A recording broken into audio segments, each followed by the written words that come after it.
Thank you very much, dear Al-Muridiya TV viewers. We are back again for another presentation, and today we will be talking about a very special poem dedicated to the third Caliph of Islam, namely Sayyidina Usman alayhi salatu wasalam. This is a poem written by the Sheikh Ahmad Bamba himself, and as for the formal remarks, we can note that we have a quintil, which is a group of 5 verses, an acrostic composed by the Sheikh, and the metric style is the rajas.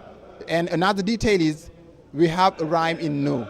It's a very special poem, very short but very full of meaning. From verse 1, the Sheikh writes, "O merciful one, by the blessing of the one called Usman, you have erased my sins." And here we note that the Sheikh speaks of sins out of humility, for we know that he is far removed from them. Indeed, he said, "I write from the well-guarded tablet, Zat nafhin bila dararin," meaning the bearer of blessings and free from harms. In verse 2, the poet goes on to mention, "O you, the Lord, the benevolent, the good, the charitable, by the blessing of Usman, you have granted me tenacity." Let us emphasize in this verse the 4 names of Allah summoned here to say, Yallahu, Ya Hannanu, Ya Barru, Ya Mannanu, as well as the 4 emphatic formulas by the setting in a apostrophe, which denotes warmth in relation to what the Sheikh wishes to evoke. The Sheikh Ahmad Bamba then declares in verse 3, "You have graced me with a favor that will grant me paradise, and through it I will benefit from constancy and peace of heart."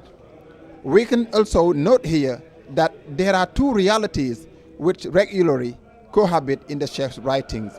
I mean, profound tawassul and testimony of gratitude toward Allah subhanahu wa ta'ala. And this is a reference to the Quran, the Holy Quran, which declares, if you are grateful to Allah, Allah will multiply your benefits.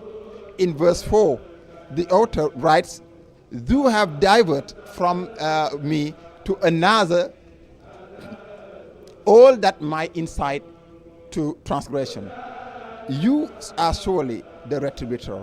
This is a very striking statement. He adds in verse 5, "O you merciful, you have averted harm. Grant your approval to the one whose name is Usman."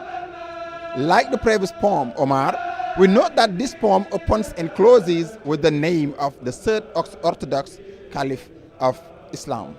And finally, let us emphasize the profusion of names of Allah summoned by the poet, Ya Rahmanu, Ya Hannan, Ya Mannan, Ya Barru, Yallahu, Dayanu.